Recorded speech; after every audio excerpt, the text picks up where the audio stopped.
Fixing to take this apart to try to replace this belt right fast. Got the top of the system off.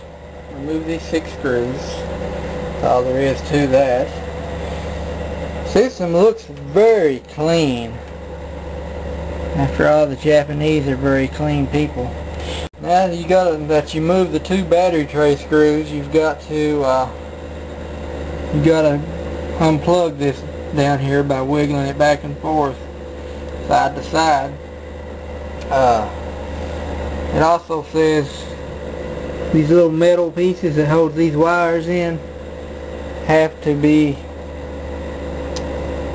bent up with a flat screwdriver or whatever, because they'll break off if you don't, or could possibly break.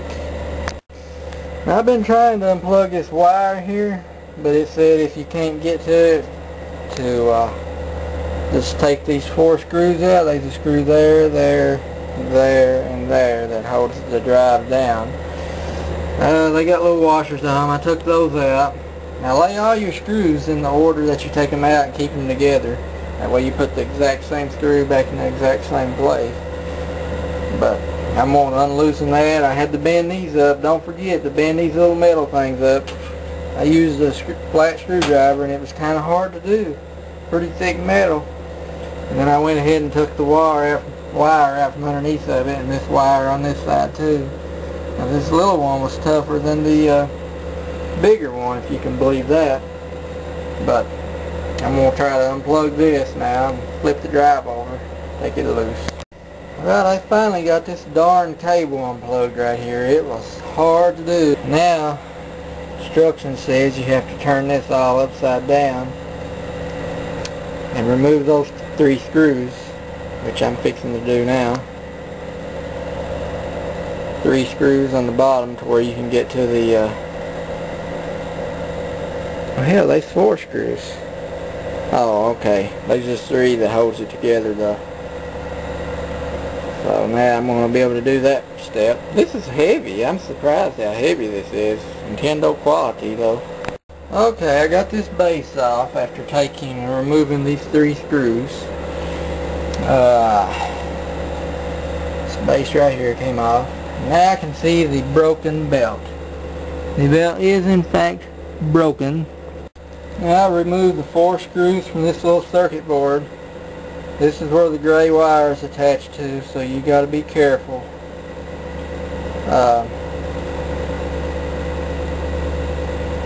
All this does is get it out of the way to where you can get to the belt. The belt in this case is stuck to the bottom of this board.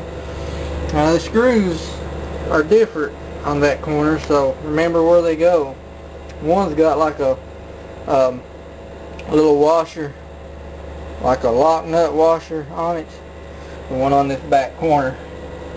And then the other one is tiny on this other front corner, closest to this 3 screw metal piece here. Okay, now that I got this circuit board propped up out of the way, I removed the 3 screws from this triangle shaped piece of metal. There they are. It says turn it clockwise and then carefully lift up on it. So the old belt, by the way, was stuck to the bottom of the circuit board up under here, and I had to peel it off with my finger. It was hard to get to. It's like melted right to it, like an old rubber band does or something. Okay, this was tough right here. Getting this piece off, you had to turn it clockwise and wiggle it and get it off of this pulley, or not pulley, but little spindle here. And now the rest of my belt is like melted to this, so I'm going to have to get all that off. You can see where it's melted, and I'm going to have to get all that off of there. So that's not going to be very much fun. It's tough to get that little thing off right there though. But took my screwdriver and went around and around this.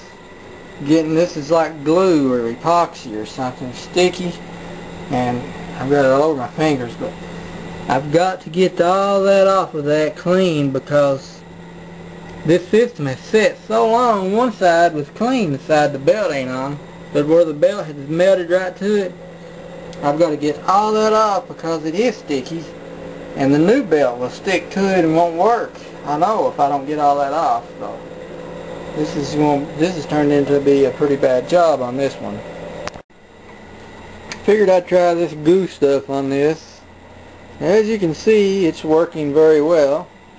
Getting the black off of there, the old melted band here that I've had to tear off of here. This band is just unbelievably weak. It must have been on there since 1986, and but I'm getting it slowly but surely.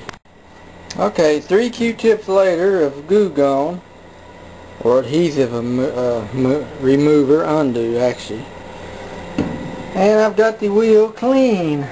So this wasn't as difficult as what I had previously thought it would be.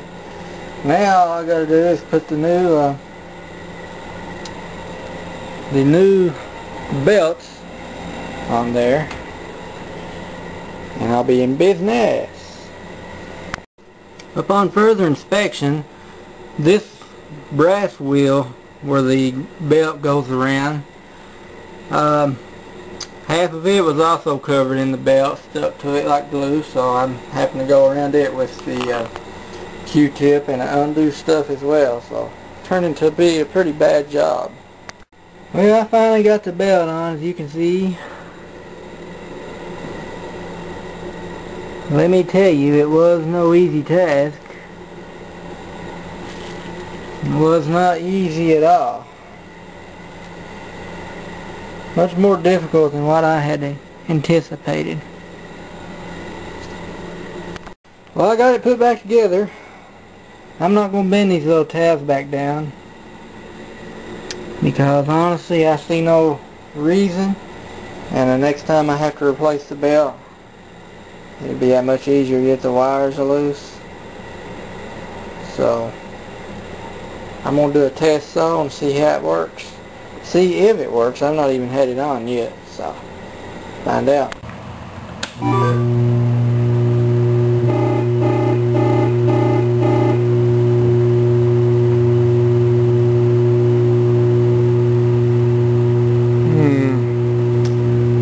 Don't know why it's giving me an error too.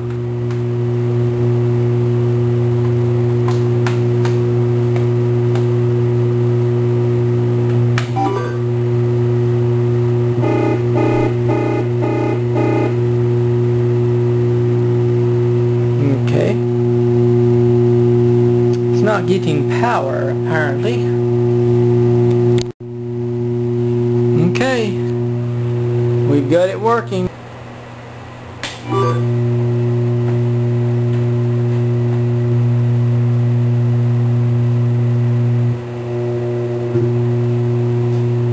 I bet you have to flip it over. I bet you one side is save files.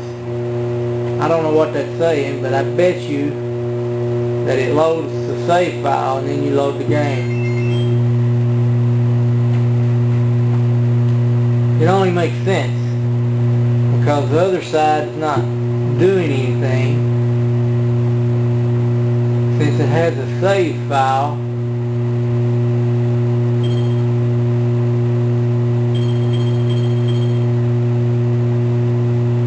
Now I think you load the other side. I'm gonna try it, I don't know. It's got the kit of stickers on each side.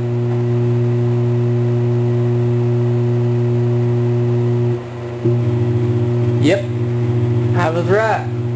Can't read Japanese, but I figured that out.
Okay, I just flipped the disc over. There's supposed to be another game on side B. Push it in just like that. Turn it on.